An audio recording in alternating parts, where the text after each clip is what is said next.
All right, well, hello and good evening. Welcome.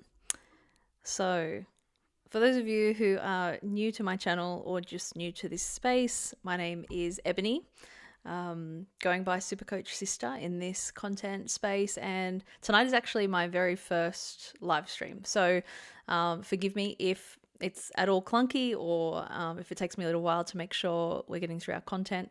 But brand new to giving this a go. It's been wonderful to at times jump in and visit a few other podcasts and record a few live eps with established content creators, which has been wonderful. But tonight is the very first chance that I have to, jump on here and have a go myself, which is pretty cool. So if you are brand new, well, there we go. If you are brand new to this space, then a very warm welcome. If you're already logged on and you are watching, streaming live, go ahead and drop in the chat your current SuperCoach rank, how many trades you have left, and if you do have bragging rights from the weekend that was even your round 19 score, go ahead and pop those into the chat for us. But we are basically now, having survived the buys, we are now at the point where we can start to plan for this end game process and just really make some informed decisions. One thing that I've been thinking a lot about as I've tried to prepare for this stage of the season post buys is, who are my main targets? And I mean, ultimately, I admittedly am at the stage now where it doesn't really matter how many ideal endgame players I had on my list. It really boils down to, how many trades do I have left? How much value in players do I have to work with so that I could potentially trade them out? But I hope you've been able to create some sort of endgame, ideal team list for yourself. If you haven't, I highly recommend it. I think I sat down probably 4 or 5 weeks ago and just started mapping out straight down the SC grid in terms of starting up at hooker and ending down at flex. Who would be the players that, if I got to just have who I want to have, who would they be? And I can tell you right now that some of the names that I put on that list 4 or 5 weeks ago are absolutely not an option anymore for me, whether it's because I can't afford them, whether it's because they're out with injury now. So it's one thing to plan and it's another thing to execute. So I'm hoping that tonight some of the conversation we can have around people to target for this run home might help you a little bit in both the planning and the execution of how you set up your squad for the run home. Big shout out to SC Kiwi. It's been amazing to connect with you on our content space. Thank you as always for your support and for being in the chat tonight. Also shout out to Adrian, our first commenter. You know who you are and you know why you commented first. So I hope you enjoy all the SuperCoach relevant conversation. But Kiwi, you might have missed it. I said anyone who jumps in the chat and joins the live to go ahead and pop in the chat their round 19 score, their current SC rank, and how many trades you have left. Because admittedly, I think that's a really important part of what is going to govern how people navigate the coming 7 or 8 rounds. But let's get into it. I've basically just, if you follow me on Instagram at all, you would have seen a few of the graphics that I've posted lately of breaking down the run home schedule or the draw for, first of all, each team, but second of all, breaking it then down a little bit further into position specific so that we can compare side by side players in the same positions and the run home that they have, the draw that we are going to see them on in the coming 7 weeks. Because I think as we make choices, both if you're an overall player, but especially if you're a head-to-head player and trying to prepare for the finals, I think being able to do this side-by-side comparison is really, really helpful. Again, shout out to Kiwi, 1469. I think that's pretty solid. That would have been just above par. Sitting 14k in rank, my brother. You have certainly climbed the ladder. 4 trades left. You are sending it hard. Keen to know throughout tonight as we look at certain targets who are going to use up any of those last 4 trades, brother. But let's kind of get into things here. What we will do is just first and foremost actually take a look at the run home draw schedule. But I just wanted to quickly explain for people that might not have caught the Instagram content or understood what the color coding is on this graphic. So as you can see, there's 4 categories, ranging from green being the easiest or softest opponent to red being the hardest or more challenging opponent. What you might notice about this, though, is it doesn't necessarily correspond with where teams are sitting on the NRL ladder, because these categories have been very specifically designed around SuperCoach stats. So looking at the overall points concession per team. So I want to just highlight, I guess, one of the helpful examples is you've got a team like, let's take the Dolphins, okay? So they're sitting relatively high on the ladder, aside from the weekend just gone, getting an absolute slapping from from the Sharks. But typically they're doing quite well, and as we know, they put on points. But when you break down the SuperCoach stats and look at how many points they concede, they really don't sit amongst the top 2 or 3 teams. Then I think as well, surprisingly, you look at a team like the Raiders, and they went from being minor premiers to now being a team that have constantly conceded so many SuperCoach points. So if you do follow me on Instagram, what you'll notice is I've broken down the stats behind this graphic. So if you're super interested in going, well, why is this team yellow? Why is this team orange? It is simply because it was all based on SuperCoach stats. So not on where they sit in the ladder, their likelihood of making the top 8. Mind you, some of those things were factored in. So let's say when it comes to the Broncos, even though they are really sitting quite low on the ladder now at 14th, they are not in the green category because of the fact that they don't actually constantly concede oodles of points when it comes to SuperCoach.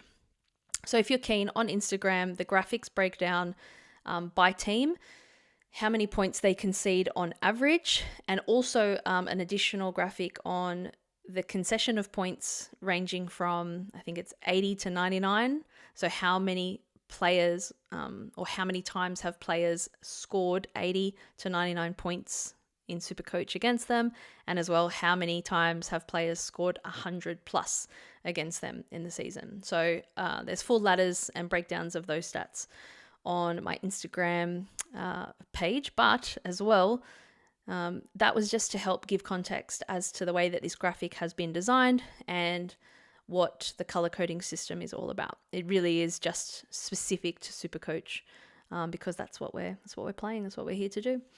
Big shout out to Josh B in the chat. So scored a epic 1209 in round 19. That's okay, brother.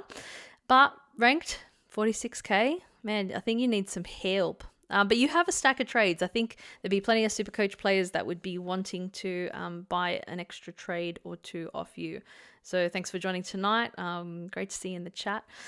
So let's take a look. Like I mentioned, it is helpful, obviously, just to start with this run home kind of graphic. And what you can see, I guess, from a glance, if you are a head-to-head specialist, you can see I've isolated those 4 usual head-to-head finals rounds in that pink section there. But as you can see, it's very helpful as a snapshot to think about players you're targeting. So let's take, for example, if you're hoping and feeling confident that you could really make it into some head-to-head finals and all the way to the head-to-head grand final in round 26, you're going to see there that Raiders are on the bye.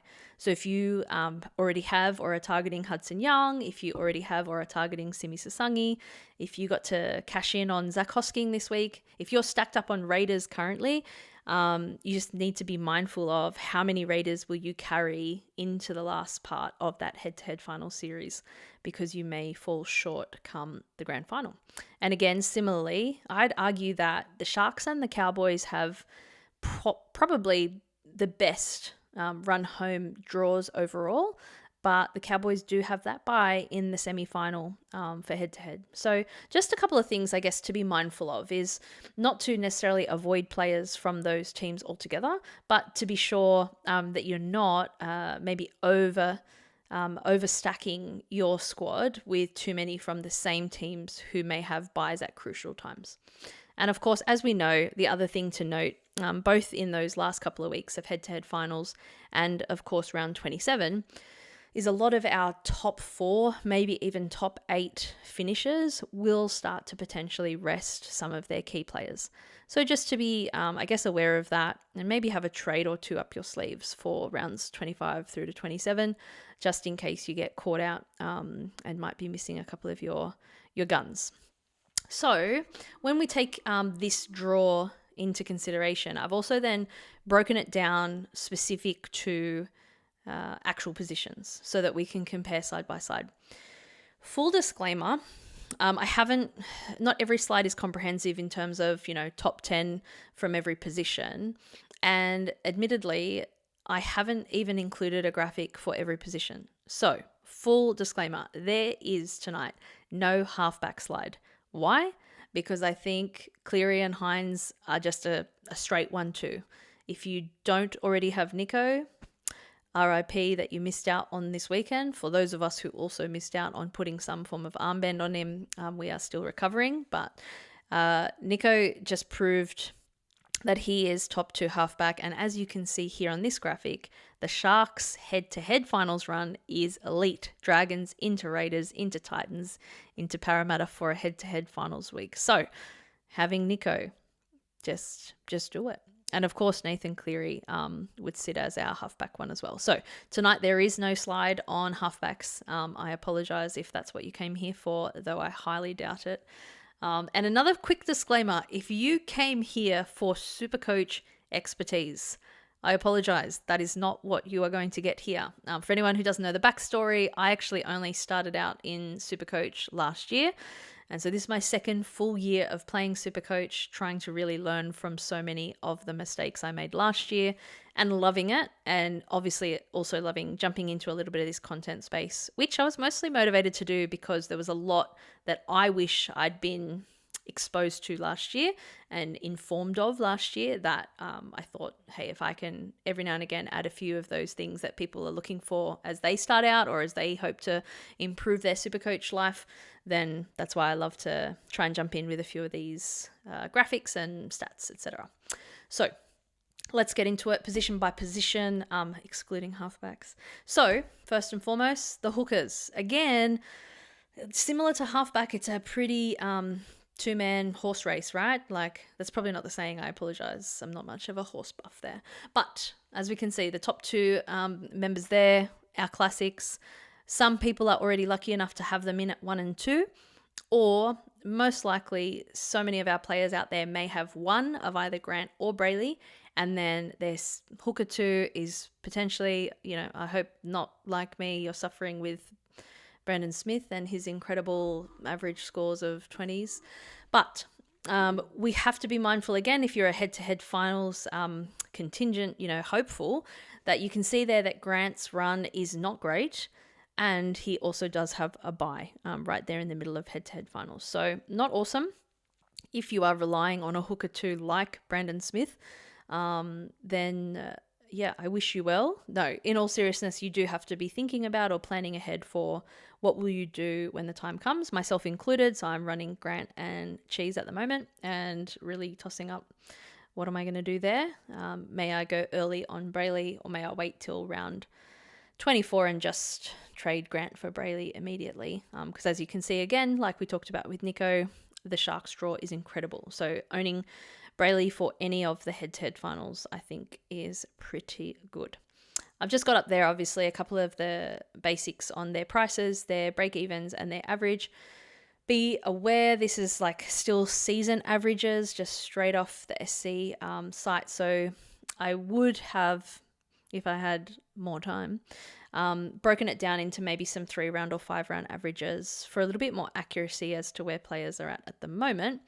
Any Ollie Pascoe owners would have been very relieved to see he got another 80-minute run on the weekend. So hopefully that is a sign that maybe he will keep up some minutes and therefore return to some better scores closer to this week, punching out the 89, which, people were a bit scared the 2 previous weeks. So as you can see here again, I don't think hooker's the kind of place where we want to burn too many trades or hurt too many brain cells. So I think for me, like I said, my plan is just to move Grant on to Brayley sometime before round 24. And if you currently have a hooker 2 that you would not want to play, then I suggest you start planning accordingly. But that's helpful to just, I guess, have those breakdowns of draw comparisons in that hooker position. Like I said, we won't spend too much time on this because I don't think it's really where the points are at. But let's move into our second position, front row forward. Now, I think the question at this stage is for anyone who's been planning to get Payne Haas in, depending on where your trades are at, can you still afford the trade? I think he's certainly still affordable. It's probably basement price for Payne Haas. And lots of people actually have been holding on to Jackson Ford just so that they had the money there ready to pay a little bit for the upgrade straight to Payne. But depending on who you're running in front row forward 1 and 2, there is a world where you can fade Payne and still do okay. So I think I heard... shout out to Aman Talk SuperCoach. He was like kind of breaking down the averages of, if say you're running Keon and Terrell May at your front row forward, if either May or Keon are going to average, say 75 for the next however many rounds, and Payne averages 85 for the same amount of rounds, then you're really only missing out on 70 overall over the course of the next run home phase. So it's really a matter of, I'm of the opinion personally, as someone who's running Terrell May and Keon, obviously May was down on minutes this round just gone. So if that trend continues, maybe I trade May for Haas. But at the moment, my thinking is I can't imagine how many rounds I will play my front row forward 3. So do I want a player sitting at front row forward 3 who I will rarely play, who's worth 650k plus? And do I want to use a trade to bring in who would be my front row forward 1 or 2? In my opinion, I want to save that trade for players in the positions that have much greater upside. So that's kind of where I'm at the moment, is I am tentatively fading Payne Haas. If you think that's crazy, then feel free to let me know in the chat. Also, guys, while I think of it, please make sure you like the stream. It's very helpful for engagement. Shout out to Talia just joining the chat. Thanks for logging in, girl. And I'm glad you're appreciating the thorough rundown of our SuperCoach stats. So if we then think a little bit about someone like Toby or Alex Twal who have dual, this is perhaps where making sure your front row forward 3, who you might still invest in, has that flexibility. And Big X. So having these 3 on here who still host that front row forward, second row forward dual, I can totally understand if you are going to invest and use money or trades for someone who has the flexibility to come down to your 2RF and play them specifically on matchups rather than have them sitting in front row forward 3 not getting a reserve. So anyway, just something to think about when it comes to your team structure, your trade count. If you're currently still sitting with people like Joey Taps, maybe even someone like Tino, then maybe trading up for Payne Haas makes a lot of sense. But as you can see there, Terrell May averaging just fine. And Keon, I think that's like a slightly unfair representation of his form of late, because I think what is his 3-round average? 3-round average of 86. So he certainly turned a corner since ridding of the strapping tape and the knee seeming to be nice and clear now. So just something to think about. Do you really, really, really need Payne Haas? Could you use that trade elsewhere for great upside? So that's front row forward. And now, again, 5/8, similar to hooker in my mind in that there's not a lot. If you want to go really rogue and pod on a position like 5/8, good on you. I'm actually running TMM at 5/8 one, and he's been doing a job for me. God love him. And I've actually nuffed my 5/8 too. So that shows you where I'm at. Hence why I didn't spend a lot of time digging deep into 5/8s available to us. But if you have spent up and if you are running with any of these four gentlemen on screen, then I'm sure you're well positioned, especially if you do have two of them. Great opportunity for switching them in and out of 5/8 1 and 2 for matchups, and potentially even reserving your 5/8 2 if the situation is right. As we can see there, Fletcher Sharp has a mix. I think as well what's been challenging with someone like Fletcher is he is the everywhere man. So depending on the week and what Newcastle needs, this week he just played centre. We've obviously seen him play in 5/8, play back, replace Ponga when needed. And so there's just no consistency in terms of where he plays, what he contributes, and therefore what scores we can expect. But still, if you're running him at 5/8 1, I think he's a great get. And as you can see, though, that draw, especially in the head-to-head finals series, is a bit rough. The short-term draw for the Warriors is fantastic. And so I think TMM's a great hold, at least for now. If you really don't want to spend trades there, he will certainly get you through. As you can see in the head-to-head finals series, a little bit of a tougher run. But at least if you're not selling him. If you've got TMM right now, you're definitely not selling him. Thanks out to Kiwi. So I know it's not the most exciting position, but I can see a world where Strange is a part of the convo too if people were after a cheaper pick. Yeah, great shout. I think, first and foremost, just so exciting for him to have been a part of our Origin series. And I love him as a pod. I think the thing about Ethan that frustrates me at times is the inconsistency. So he's averaging 56 for the season. You can get a great game, you can get a bad game. There's obviously plenty of players that we have like that.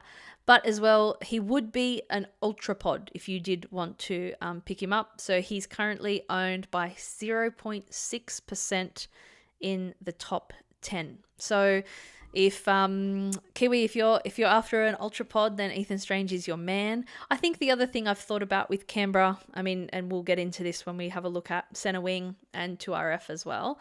But I think what's challenging is Canberra obviously not really competing for the 8 now, and it's sort of hard to think about what will their sustained motivation be in the back end of the season.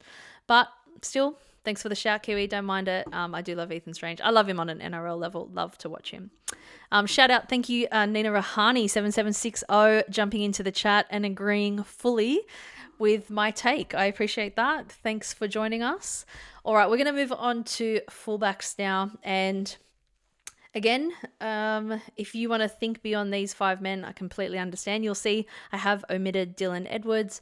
Not because I don't think he is worthy, but we have seen a little bit of a dropout in terms of his average of late as well. I think, like we said, when it comes to Penrith resting players towards the back end of the season, I do imagine Dylan would be one of them. Shout out as well. Welcome, Johnny Mau Mau. Thank you for agreeing with both what Nina thinks and what I think. As we can see here, our top 5 fullbacks. One thing I want to highlight is that I think the Cowboys have, I mentioned earlier, an absolutely elite run home draw. And I think when you think a little bit about that head-to-head final, if that's how far you make it, coming up against the West Tigers with Scotty Drinkwater could be an absolute win. So worth thinking about. Drinkwater hasn't had, I guess, his most consistent season, but, held with a 73 this week, still averaging 74. So he's still underpriced in many ways in terms of his average, so could be worth getting. At the moment, I'm running Turbo, Teddy, and Ponga, and I am struggling to watch every single Storm game as a non-sewer owner. So if you're a sewer owner, I congratulate you. I have thought a lot about when and how I can get him in. As you can see, the price difference between him and Teddy is not favorable, so very difficult to upgrade there. But as you can see as well, Storm don't have an amazing draw. So whether or not he's the one to target for this run home, I'm not sure. If you own him, yeah, sure, you're not going to sell him in a hurry. But maybe as you head towards that round 24 bye, it could be worth thinking about is Ponga, Teddy, Turbo, or Drinkwater maybe the right move or the right switch for those last 3 rounds. So if you do want to pick up sewer now, is not the time in my mind. 791k. I mean, still technically underpriced as you can see by his average, but a break even of 98. Yes, he could hit that against the Roosters this week, but if he drops a little bit of cash, then maybe you can pick him up in another week or two. It is a hard hold at the moment for Teddy with the concussion ruling him out for both this week just gone and the week to come. But again, his value is so low, we can't really upgrade anybody from there. But just worth noting, like I mentioned, I think Drinky has a fantastic draw as long as you're still covered in the flex with your potential head-to-head semi-final. So worth having a think about. Now, Johnny, fullbacks, what you've been waiting for. Do you have any specific questions on fullbacks, Johnny Mau Mau? Why don't you tell us in the chat who you're currently running at fullback? And if anyone is also watching and has a pod fullback that they actually own right now, let me know in the chat. It'd be great to know. If you've actually just joined on, then please like, subscribe, all the fun things that we're supposed to do on YouTube, right? It does help with my engagement, so I appreciate that. If you're also not already following me on Instagram, go ahead and look for @SuperCoachSister. All of the graphics that you're seeing tonight are expanded upon in my Instagram posts, so that's where you need to find it. All right, well, we're going to have a look now at 2RF. Now, before I mentioned, I haven't gone in depth on every slide, and as well as the same kind of logic that I was describing in terms of potentially fading Payne Haas. But in my opinion, and I'm not suggesting that my opinion is worth all that much as a self-confessed non-expert, but when we're looking for upside in these coming rounds, I think center wing, fullback, as we just covered, halfback, as we mentioned earlier, there's no point in really kind of fading Cleary or Hines unless you want to hurt yourself. So I think in terms of really where differentiation can come between coaches that go big versus coaches that go mid, it's in 2RF and center wing because of the fact that we field more from those positions than the others. So I think it's worth really diving a little bit deeper on both 2RF and center wing. Hence why here on our graphic, we've got more players to think through. And thanks, John, for finally getting back to us running with Sewer, Edwards, and Drinkwater. Fantastic. I'm sorry I didn't have Edwards on the slide just there, but I think he's still an okay hold for now. But if you can upgrade him, he's at a decent price. If you can upgrade him to maybe Ponga in the coming weeks, worth a go. So anyway, I was saying about 2RF, it's because we field 3 to start with and then potentially 1 or 2 reserves any given week. This is where the point of difference can really come into effect. Because when it comes to, like we said, halfbacks, everyone's going to run the same 2 halfbacks. Fullbacks, everyone's going to run a combination of 2 or 3 of those people we talked about. But 2RFs and center wings is where we can really deviate, and this can be the make or break. So I think as you're targeting particular players in the coming weeks, it's worth addressing this draw. So I have placed, as you can see, these 6 2RFs, noting as well, I've got Simi Sasangi and Tallis Duncan in the CT dub slide coming up. So as we know, they're dual, but we'll take a look at them nonetheless. I think it's worth noting here, again, Hudson's going to be on the bye for head-to-head grand final. Lukey, look, I don't think anyone's, keeping Lukey at the top of their list. He's certainly still very well owned in the top. He's still 40% owned in the top 10%. So relevant, but obviously typically sitting at 2RF 4 or 5. But I think, as you can see, those top 3, I would say, are the go out and get them. And I say that as a person who doesn't own Lucas and looks at his price and thinks, what the heck am I going to do here? And even though you can see there he's got an season average of 81, his current 3-round average is 96.3 and his 5-round average is 102. So for these last 5 weeks, it's just been pain for those of us who don't own him. And as you can see, a couple of those matchups in the early stage of head-to-head finals are very nice. So the idea of not owning him and having opponents in head-to-head finals that possibly run Lucas out, it scares me. I don't like it. Now, I have put Ola as number 1. I would personally say that he is 2RF1 for this whole season. And he does have a great couple of matchups, but then a bye. But nonetheless, the bye is done and done before head-to-head finals kicks off. Hudson Young, I said before, in terms of Ethan Strange and thinking about Raiders and because of where they sit on the ladder, will all players, sustain their interest and motivation and drive to finish the season strong? I think Hudson Young is almost like one of those exceptions to the rule. He's just born to fight for every play, for every run, for every tackle, and I think we'll see quality output from Hudson, whether Canberra are sitting 14th or 4th. So I still rate him as top 3 2RF must-owns. I saw somebody the other day that were pretty much running with all 6 of these people in their squad, and I was like, I'm very jealous. So the goal would be, I think, have as many of these people as you can.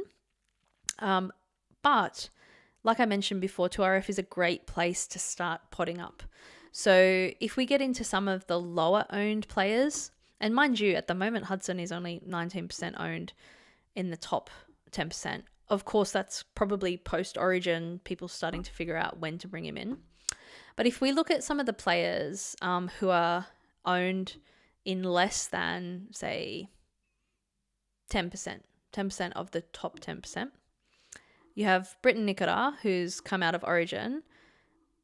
Fair, pretty poor average, but currently a negative 17 break even and only priced at 452. So if you're looking for a pod that could free up a bit of cash for you to get someone like Lucas, then hey, why not? Jacob Laban at the Warriors. Like I said before, the Warriors have a pretty good short-term draw, and Jacob Laban is only still priced at 488, and he's got a 3-round average of 68. So again, if you need somebody in that 2RF5 spot that might free you up a bit of cash, why not? We've got Connolly Lemuelu. He is 3.4% owned in the top 10%, and he has a 5-round average of 68, priced at 612, so a little bit expensive. Get this, Tino for Asua Moali, 2.9% owned in the top 10%. Mind you, only averaging 60, 69 in 5-round average, and priced at 613. So if you're looking for pods in terms of, okay, who could be ready to pop off and give me a bit of an edge against all the other classics that we see in this list, it's certainly worth exploring in your SuperCoach ownership grid to figure out some of those options.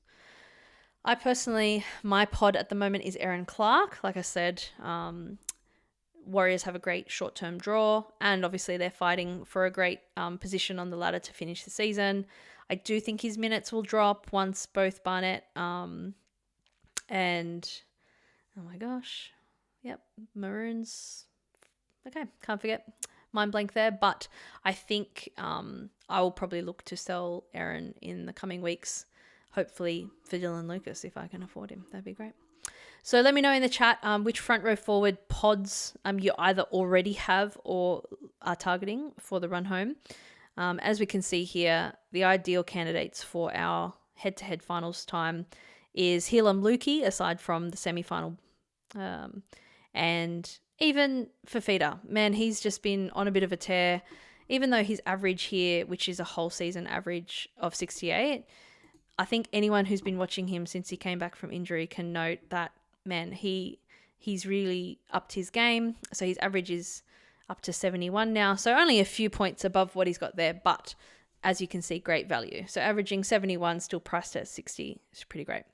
Big shout out and welcome to the chat, Steph, who often encourages me and our fantastic WARS pods. Aaron Clark was a beast mode, 100%.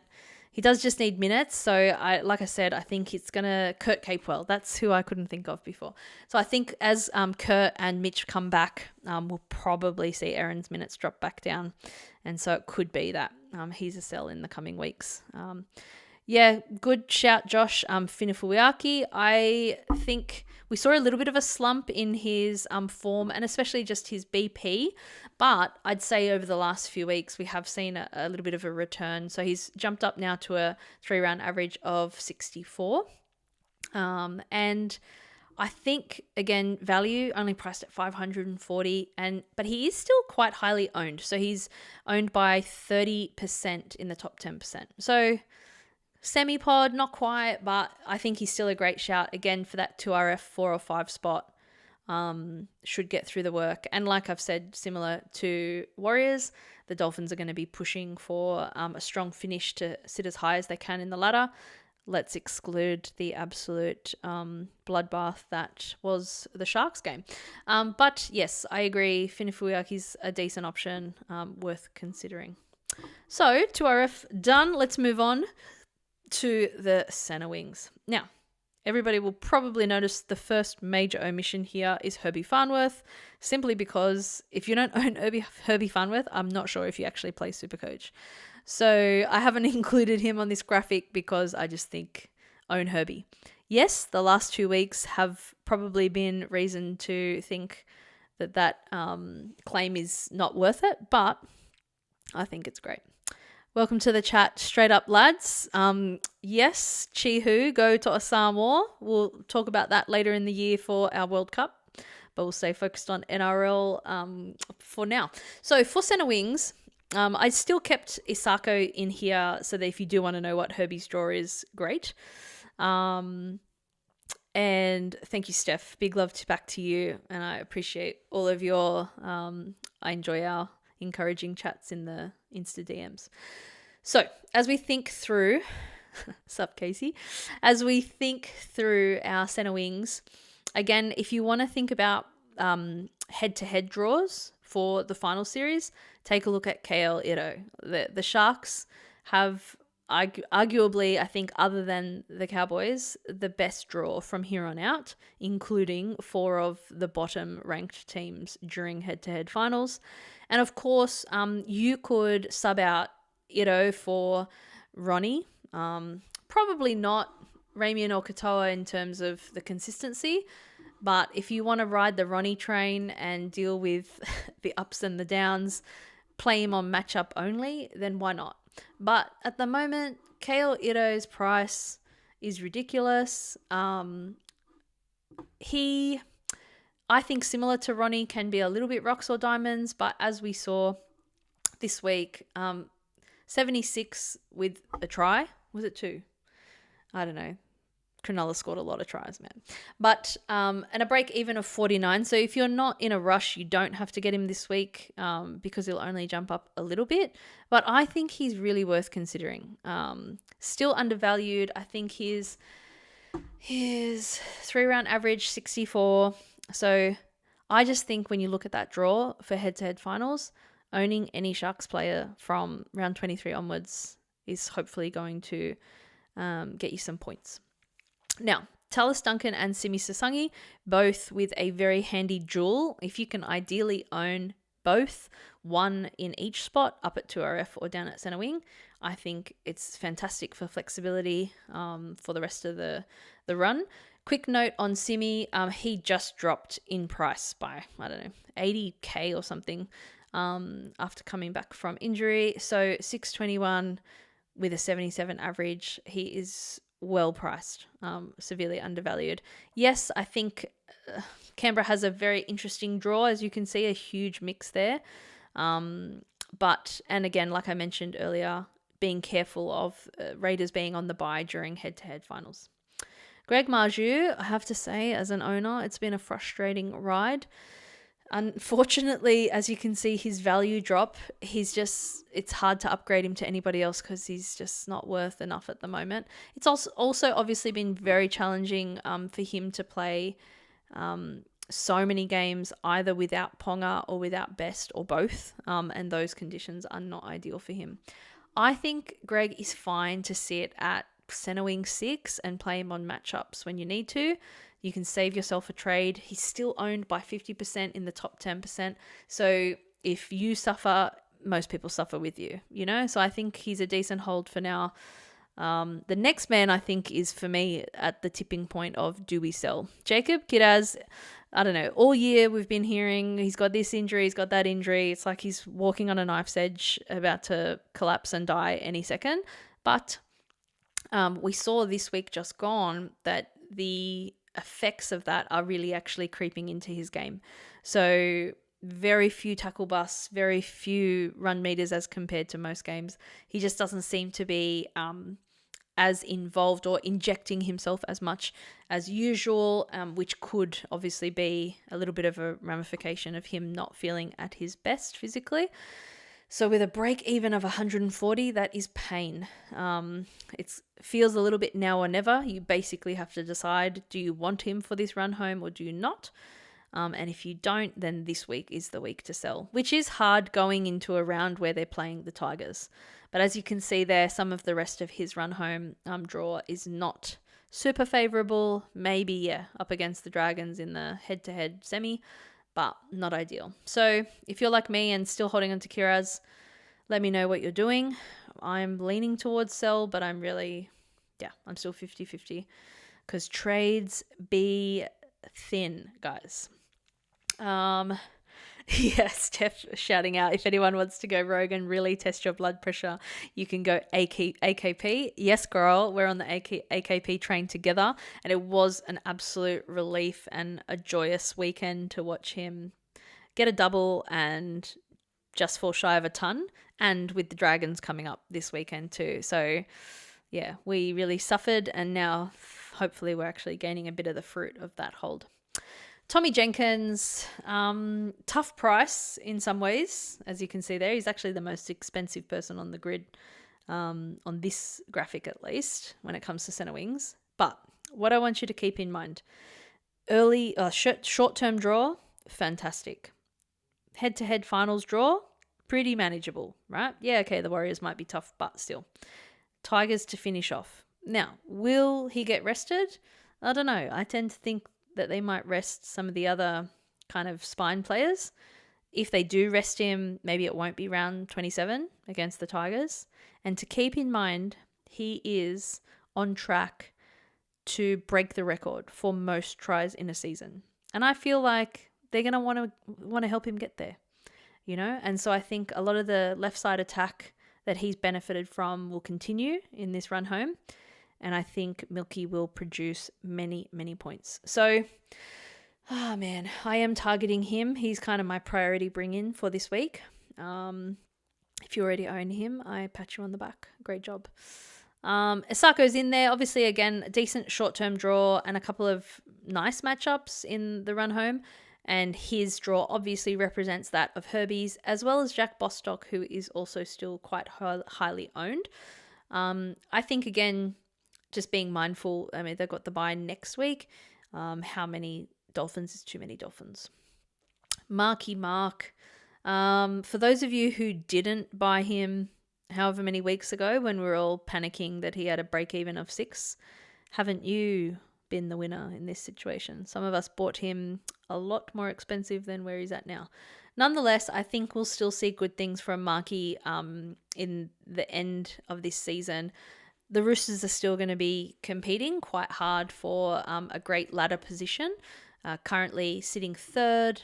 So I guess if they want to retain a top 4 spot, they'll be doing whatever they can. And I think the thing with the Roosters is we've seen Walker out and Teddy out this week, and that's made a big difference. But I think once we see the squad back as per usual, I think their attack will start humming again, and Marky Mark will often be the beneficiary of that. So I think he's a great sort of top 4, top 5 maybe centre wing to consider. And like we can see there, pretty good draw, even despite Penrith in round 24.